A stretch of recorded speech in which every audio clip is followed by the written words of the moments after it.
estar aqui ou estar ali. Porque tem hora, irmãos, que os dedos não obedecem. Aí Davi fala, mãe, a senhora errou. Eu digo, eu sei, menino. Mas a graça do Senhor nos ajuda, né, irmãos? Nos ajuda em tudo que a gente se dispõe a fazer para Ele. E nessa noite, eu quero refletir com os irmãos acerca de quem é Jesus para nós. Quem é Jesus para a nossa vida? O que é que Ele representa? E para isso, a gente vai abrir lá em Marcos, capítulo 5, verso 1.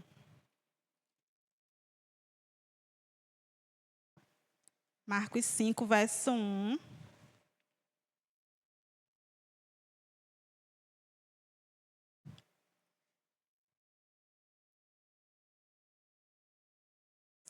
Amém? Diz assim. E chegaram ao outro lado do mar, a província dos Gadarenos. E saindo ele do barco, lhe saiu ao seu encontro dos sepulcros um homem com espírito imundo, o qual tinha sua morada nos sepulcros, e nem ainda com cadeias o podia alguém prender. Porque, tendo sido muitas vezes preso com grilhões e cadeias, as cadeias foram por ele feitas em pedaços, e os grilhões em migalhas, e ninguém o podia amansar. E andava sempre de dia e de noite, clamando pelos montes e pelos sepulcros, e ferindo-se com pedras. E quando viu Jesus ao longe, correu e adorou. E clamando com grande voz, disse, que tenho eu contigo, Jesus, Filho do Deus Altíssimo? Conjuro-te por Deus que não me atormentes. Porque ele dizia, sai deste homem, espírito imundo. E perguntou-lhe, qual é o teu nome? E lhe respondeu, dizendo, Legião é o meu nome, porque somos muitos. E rogava-lhe muito que os não enviasse para fora daquela província. E andava ali, pastando no monte, uma grande manada de porcos. E todos aqueles demônios lhe rogaram, dizendo, manda-nos para aqueles porcos, para que entremos neles. E Jesus lhe permitiu. E saindo aqueles espíritos imundos, entraram nos porcos, e a manada se precipitou por um despenhadeiro no mar. Eram quase 2.000, e afogaram-se no mar. E os que apacentavam os porcos fugiram, e o anunciaram na cidade e nos campos. E saíram a ver o que era aquilo que tinha acontecido. E foram ter com Jesus, e viram endemoniado, o que tivera a legião, assentado, vestido e em perfeito juízo. E temeram. E os que aquilo tinham visto, contaram-lhes os que aconteceram ao endemoniado e acerca dos porcos. E começaram a rogar-lhe que saísse do seu território. Amém? Vamos orar? Maravilhoso Deus, nós queremos nos colocar diante de Ti nessa noite, Senhor.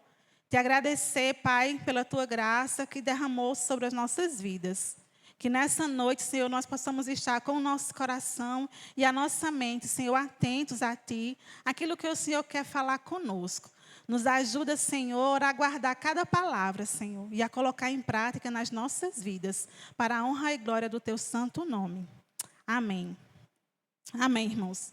O último verso que nós lemos, o verso 17, diz que eles rogaram, eles pediram a Jesus que ele saísse do seu território, que ele fosse embora. E isso me chamou a atenção. O porquê daquelas pessoas, daquele lugar, agiram dessa maneira. Por que que elas insistiram para que Jesus saísse daquele lugar? Elas mandaram, elas imploraram que Jesus fosse embora.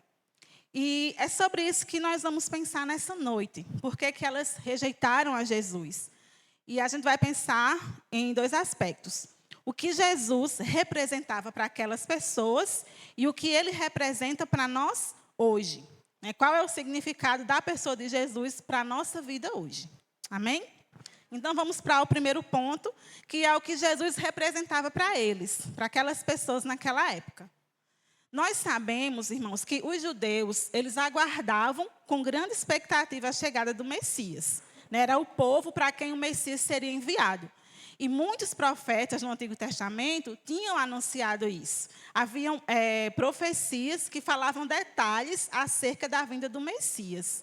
Para que quando ele viesse, as pessoas soubessem identificar. Era só olhar para a Escritura. E mesmo que aparecesse algum falso Messias, era difícil ele conseguir cumprir todas as profecias, porque muitas não tinham a ver com a sua vontade, ele não conseguiria fazer. E como exemplo disso, a gente tem a profecia de Isaías 7,14, que fala que o Messias nasceria de uma virgem. A gente tem 2 Samuel 7,16, que fala que ele seria da descendência do rei Davi. No Salmo 22,18 fala que seriam lançadas sortes sobre as suas roupas. Fala também em outro Salmo 34,20 que nenhum dos seus ossos seria quebrado. E além dessa, tem outras profecias que contam detalhes acerca da chegada do Messias para o povo judeu. Só que a motivação deles, o que fazia com que eles desejassem ardentemente que o Messias viesse, era porque eles acreditavam que ele seria um líder político. Eles acreditavam que seria um rei que viria libertar Israel do domínio opressor, que libertaria Israel, e traria novamente a glória daquela nação. Então, por isso, eles aguardavam ansiosamente a vinda do Messias. E a gente observando a história, a gente vê que foi um povo que passou por muitas lutas, inclusive a divisão do próprio povo, a divisão das tribos. Houve também o cativeiro e depois a libertação, uma libertação entre aspas, porque eles voltaram para a sua terra, mas não eram uma nação livre. Eles continuaram sendo dominados pelo povo persa. E o tempo se passou, e aqui na época de Cristo, Israel estava novamente sob domínio de outra nação. Ela estava sendo subjugada na sua própria terra, dominado dentro do seu próprio território pelo Império Romano. E o Império Romano era quem governava as suas cidades e quem cobrava os seus impostos. E nós sabemos que ninguém gosta de pagar imposto. Nem para o seu próprio governo, imaginem para uma nação estrangeira, para uma nação que os estava dominando. Então, mais do que nunca, os judeus aguardavam ansiosamente a chegada do Messias, do libertador. Só que, quando Jesus chegou, foi como que ele tivesse jogado um balde de água fria nas expectativas dele. Jesus não correspondeu às suas expectativas. E, principalmente, a elite religiosa daquela época não conseguiu identificar ou aceitar Jesus como sendo o Messias. Eles haviam mudado tanto a lei do Senhor que eles mesmos se perderam nisso. A gente sabe que eles acrescentaram regras, tradições humanas que sufocavam a vida do povo. E mesmo com Jesus fazendo muitos milagres, mesmo com a evidência ali nos seus olhos, eles não aceitaram, eles não reconheceram. E por quê? Dentre outras coisas, porque Jesus expôs o seu pecado. Jesus publicamente falou contra muitos daqueles líderes religiosos. A gente encontra um exemplo disso em Mateus. Abra aí Mateus capítulo 23, verso 1.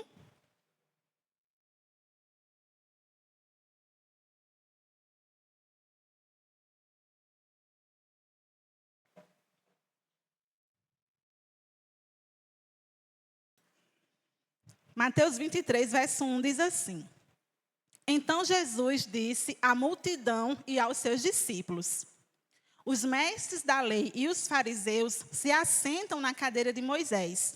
Obedeçam-lhe e façam tudo o que eles dizem, mas não façam o que eles fazem, pois não praticam o que pregam. Eles atam fardos pesados e os colocam sobre os ombros dos homens, mas eles mesmos não estão dispostos a levantar um só dedo para movê-los. Tudo o que fazem é para serem vistos pelos homens. Então, Jesus aqui, tem outras passagens também como essa, que ele vai expor o pecado dos fariseus diante de todo o povo. Jesus ele fala claramente que eles só se importavam com a aparência, que eles viviam uma falsa religião, que eles não praticavam aquilo que eles pregavam. Então, por conta disso, eles não aceitaram Jesus, eles não o reconheceram, porque reconhecer significaria aceitar que eles estavam errados. E eles iriam também perder aquela posição tão confortável que eles viviam. Eles iam precisar mudar. E eles não queriam isso. Então, para os fariseus, para os mestres da lei, Jesus ele era um farsante, um falso Messias, alguém que eles queriam deter a qualquer custo, a qualquer preço. Amém? Para outros, Jesus ele era meramente um provedor, alguém para suprir a sua necessidade de alimento, sem que eles precisassem nunca mais trabalhar. E aí a gente vai para João, capítulo 6, versículo 22.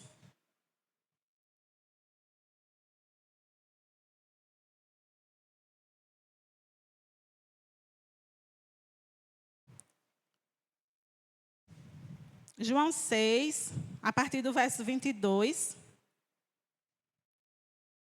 vai dizer assim: No dia seguinte, a multidão que ficara do outro lado do mar notou que ali não havia senão um pequeno barco, e que Jesus não embarcara nele com seus discípulos, tendo estes partido sós. Entretanto, outros barquinhos chegaram de Tiberíades, perto do lugar onde comeram o pão, tendo o Senhor dado graças.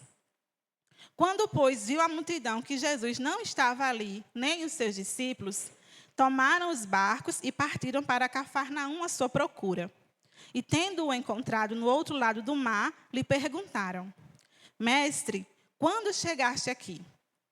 Respondeu-lhe Jesus: em verdade vos digo, vós me procurais não porque vistes sinais, mas porque comestes dos pães e vos fartastes.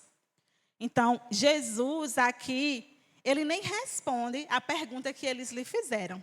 Né? Jesus já vai logo dizendo a motivação dos seus corações. Por que é que eles foram procurar Jesus? Porque eles estavam ali naquele momento, que era justamente o interesse naquilo que Jesus poderia lhes dar. A gente sabe, se a gente observar aqui, que no dia anterior, ele havia multiplicado os pães e os peixes. E tinha alimentado mais de 5.000 pessoas. Então, por causa disso, essas pessoas foram atrás dele. E aqui no texto, Jesus vai ensinar para eles que eles não deviam trabalhar pela comida que se estraga ou que perece, mas pela que permanece para a vida eterna. Ele estava falando dele mesmo. No verso 35, ele vai dizer: eu sou o pão da vida. Aquele que vem a mim nunca mais terá fome. Aquele que crê em mim nunca mais terá sede. E quando a gente segue na leitura desse texto, a gente vai observar que algumas pessoas acreditaram e outras duvidaram. E da mesma maneira acontece hoje. Muitas pessoas, elas veem Jesus apenas como alguém que vai resolver os seus problemas. Como alguém que vai lhe dar tudo aquilo que elas desejam para viverem nessa vida aqui. No texto, vai dizer que tinha alguns que queriam logo coroá-lo como rei. Né? Imagina só, uma multidão de mais de 5.000 pessoas se alimentar e ainda sobrar. Né? Sobraram 12 cestos. A gente, no café da manhã das mães, dos pais aqui, a gente tem uma pequena noção, né, do que é um grande grupo de pessoas se alimentar e ainda sobrar, né, que sempre sobra. Tem os irmãos que repetem, né, porque sempre sobra. E a gente tem uma visão pequena disso. Imagina 5.000 pessoas. Era realmente muito pão e muito peixe. Né? Então, na cabeça daquele povo, achamos o nosso rei. Né? Ele vai nos dar o alimento que a gente precisa. Né? Então, muitas pessoas estavam atrás de Jesus por causa disso. E hoje a gente sabe que tem muita gente que segue a vida com Cristo também dessa forma, né? Num relacionamento de interesse. Só busca ao Senhor quando precisa. Só busca ao Senhor quando está com problema. Só busca ao Senhor porque Ele pode lhe dar alguma coisa em troca. Mas quando está tudo bem, não busca mais. Né? Infelizmente, isso também acontece hoje. E há também aquelas pessoas que vivem as suas vidas sem dar a menor importância para Jesus, nem para o que Ele representa. São os ímpios, são aqueles que amam o mundo e amam tudo que o mundo lhes oferece. E como exemplo disso, a gente tem os gadarenos, né? O povo do texto que a gente leu no início. A gente vai voltar para Marcos, capítulo 5.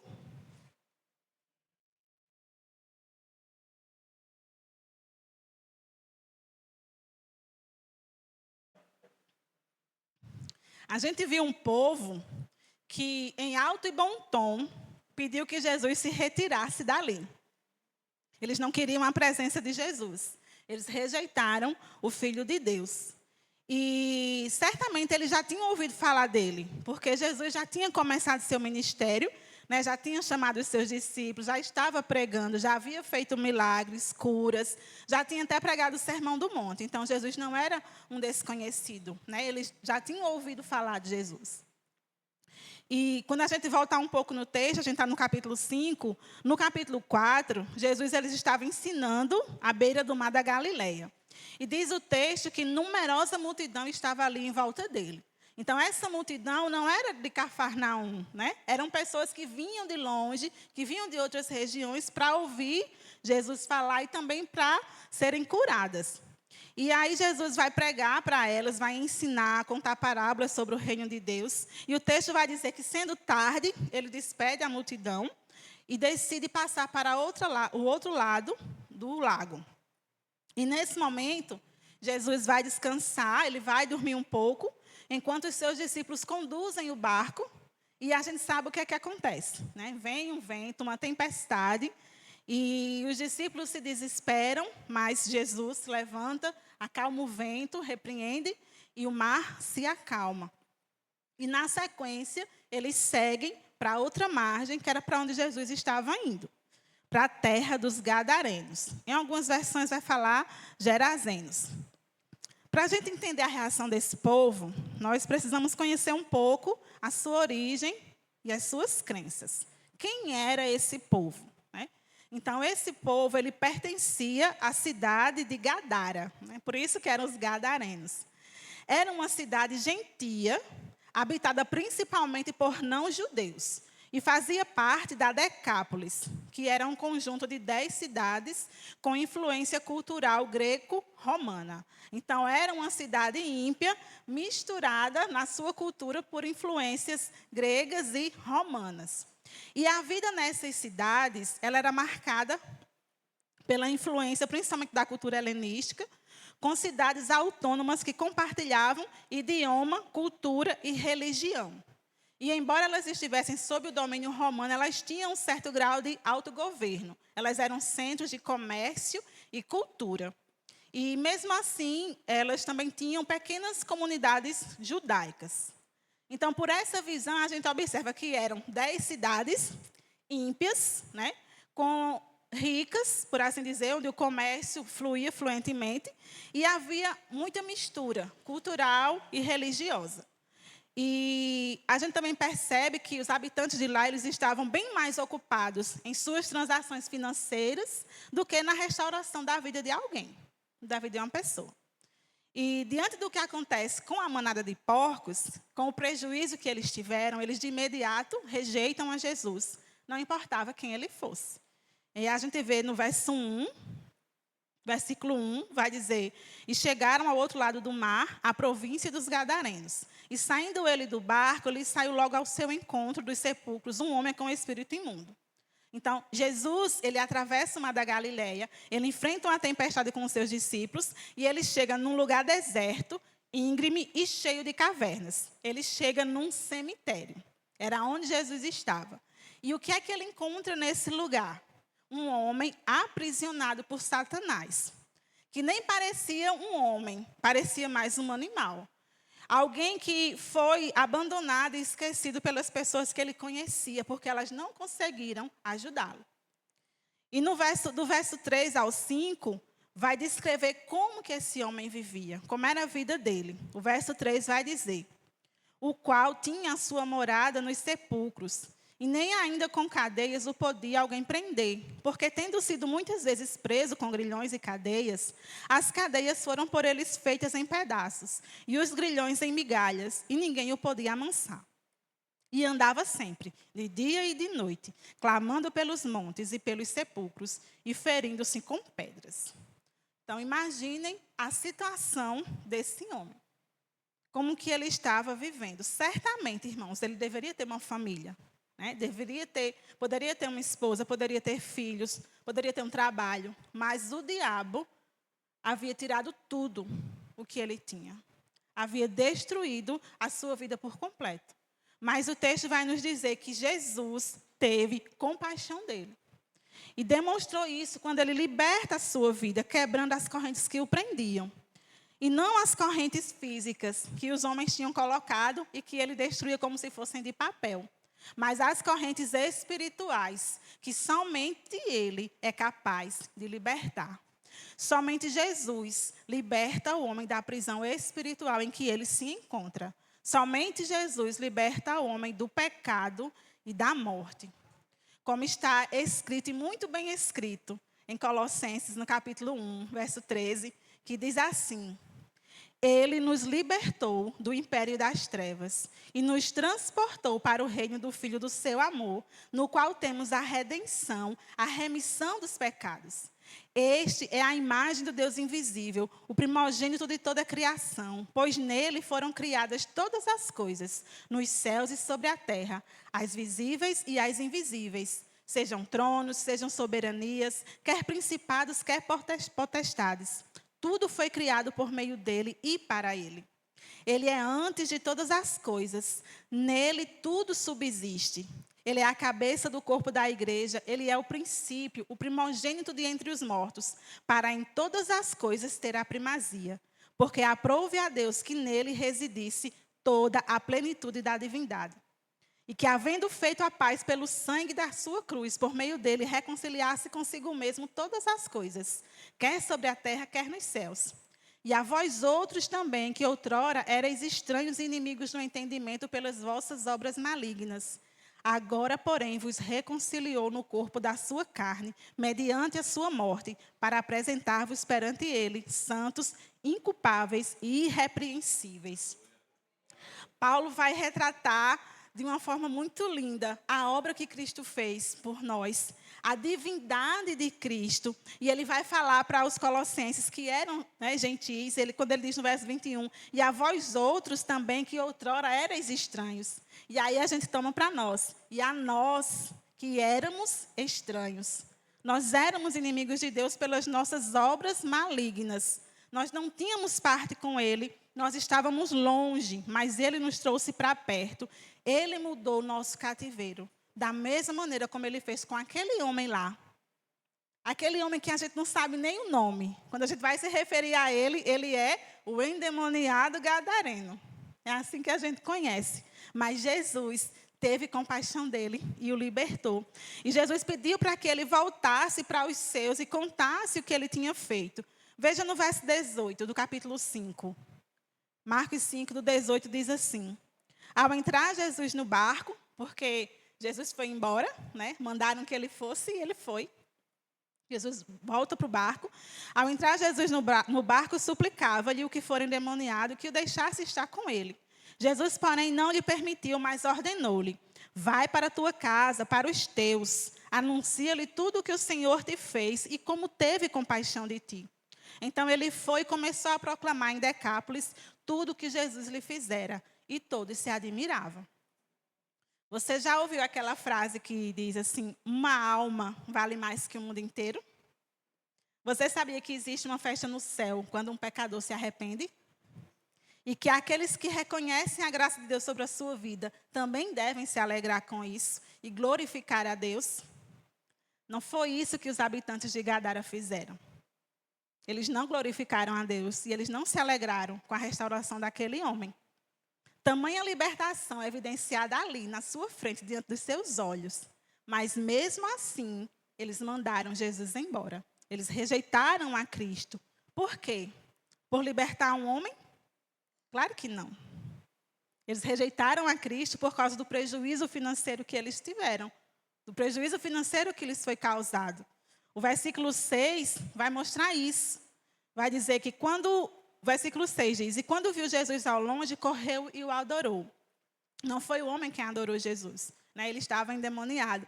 Os demônios, quando viram Jesus ao longe, já sabiam quem era ele. E correram até Jesus para pedir que Jesus não o tirasse daquela região, daquela terra. É o que vai dizer no versículo 10. E rogava-lhe muito que os não enviasse para fora daquela província. Eles queriam ficar naquele lugar. E o texto vai dizer que havia uma grande manada de porcos pastando ali e que eles pediram para ir, Jesus deixou que eles fossem, Jesus permitiu.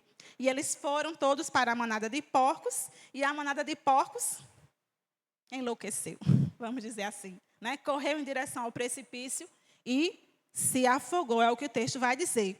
E os homens que cuidavam desses porcos saíram espalhando essa notícia. O texto vai dizer que eles saíram pela cidade e pelos campos, contando o que havia acontecido. Então, aonde tinha gente, eles disseram que tinha acontecido, né? Do homem que tinha sido libertado e da manada de porcos que tinha sido morta no precipício. E diz o texto que o povo vai lá conferir a notícia, né? Vai até Jesus, versículo 15. E foram ter com Jesus e viram o endemoniado, o que tivera a legião, assentado, vestido e em perfeito juízo, e temeram. E os que aquilo tinham visto contaram-lhe o que acontecera ao endemoniado e acerca dos porcos, e começaram a rogar-lhe que saísse do seu território. É interessante notar aqui que Marcos, o autor desse texto, nessa narrativa, ele dá bastante detalhe de como o homem era e de como ele ficou depois que Jesus o libertou, né? Ele vai dizer que ele andava de dia e de noite, sem roupa, gritando pelos montes, nos sepulcros, se ferindo com pedras, né? Nenhuma corrente poderia segurá-lo. E vai dizer que aqui, após Jesus ser liberto, ele estava sentado, vestido e em perfeito juízo. E eu imagino a alegria da família daquele homem quando ele retorna para casa, né? Tamanho milagre acontecer nessa vida. E quantos testemunhos, irmãos, de restauração nós também não temos, nós também não conhecemos, né? De pessoas que Deus mudou a circunstância, que Deus transformou, que Deus resgatou, né? Do mais perdido pecador, aquele que não se acha tão pecador assim. A gente sabe, mas, por exemplo, quando a gente vê uma pessoa que é alcoólatra, que vive pelas ruas e que o Senhor a liberta, existe alegria maior para o seu familiar? Não existe, irmão. Só quem sabe é quem convive. Uma pessoa drogada também, tantas outras coisas que o Senhor faz de libertação de vida, e como isso é maravilhoso. Quantas pessoas endemoniadas não deviam existir naquela cidade, naquela região, né? Os demônios nem queriam sair de lá. Devia existir mais pessoas. Quantos milagres Jesus não poderia ter feito lá? Quantas pessoas ele não poderia ter curado? Mas aquelas pessoas, diz o texto, elas ficaram com medo. Medo do que poderia acontecer com seus rebanhos. Medo de Jesus causar mais algum prejuízo. E por isso, mandaram Jesus embora. E como a gente pode aplicar isso para as nossas vidas? Nós que não somos ímpios, graças a Deus, que já fomos alcançados pela misericórdia do Senhor, será que de fato nós temos valorizado a presença dEle na nossa vida?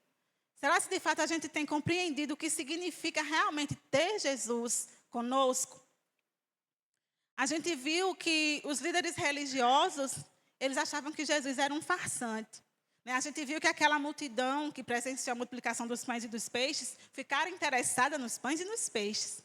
Por isso foram atrás de Jesus.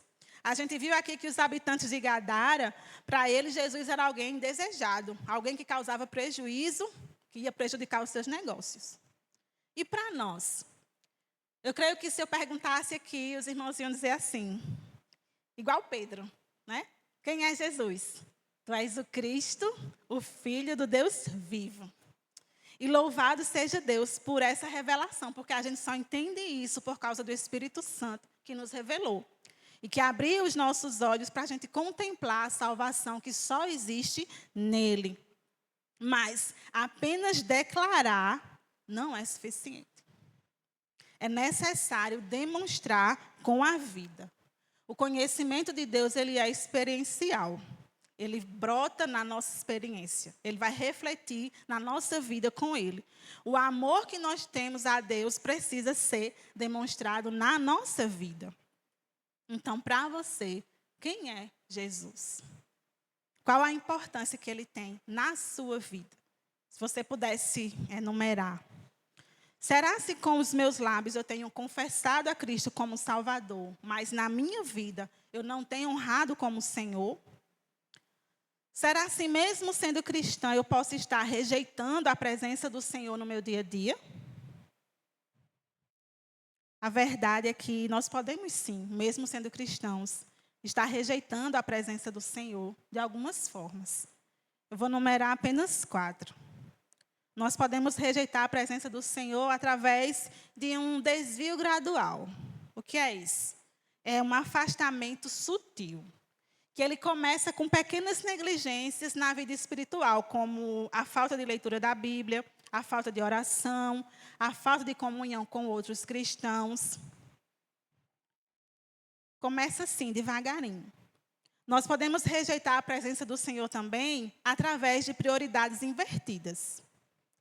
Quando nós priorizamos coisas em detrimento da nossa vida espiritual, como, por exemplo, o excesso de trabalho, o excesso de entretenimentos ou relacionamentos que nos afastam de Deus. Nós podemos também rejeitar a presença do Senhor através de um coração endurecido. O pecado e a falta de arrependimento podem endurecer o nosso coração e nos tornar menos sensíveis à voz de Deus e aos seus ensinamentos. E, por fim, nós podemos também rejeitar a presença do Senhor quando nós não valorizamos os momentos de culto, quando faltamos por qualquer motivo, quando chegamos sempre atrasados, quando estamos mexendo sempre no celular na hora do culto, ou conversando com a pessoa do lado, com falta de reverência e até mesmo falta de compromisso no serviço. Então, todas essas formas são pequenos exemplos de como a gente pode estar rejeitando a presença do Senhor na nossa vida. Nós devemos sempre nos lembrar que Jesus, Ele é a pessoa mais importante da nossa vida. Ele é o bem mais precioso que nós possuímos. No Salmo 16:2, o salmista diz: digo ao Senhor, tu és o meu Senhor, outro bem não possuo, senão somente a ti. Que esse seja também a nossa oração ou o desejo do nosso coração. Que possamos dizer: Senhor, eu não possuo outro bem além de ti. Amém, irmãos? Possamos refletir nessa noite e que se há algo em nós que precisa mudar, que o Senhor nos ajude, para que a gente possa amá-lo verdadeiramente como Ele merece. Amém? Vamos orar? Senhor e Pai, nós queremos te agradecer, Senhor, e pedir ao Senhor perdão pelas vezes que nós negligenciamos, Senhor, a Tua presença. Nos ajuda, Senhor, nas nossas limitações. Que o desejo do nosso coração seja, Senhor, estar sempre, Pai, diante de Ti. Não importa, Senhor, o que aconteça. Que possamos, Senhor, nos relacionar contigo sem interesse, Senhor. Apenas por aquilo que o Senhor já nos deu. A libertação, a salvação da nossa alma. Senhor, a Tua presença, Senhor, é o melhor lugar onde nós devemos estar. Nos ajuda, Senhor, em nome de Jesus. Amém.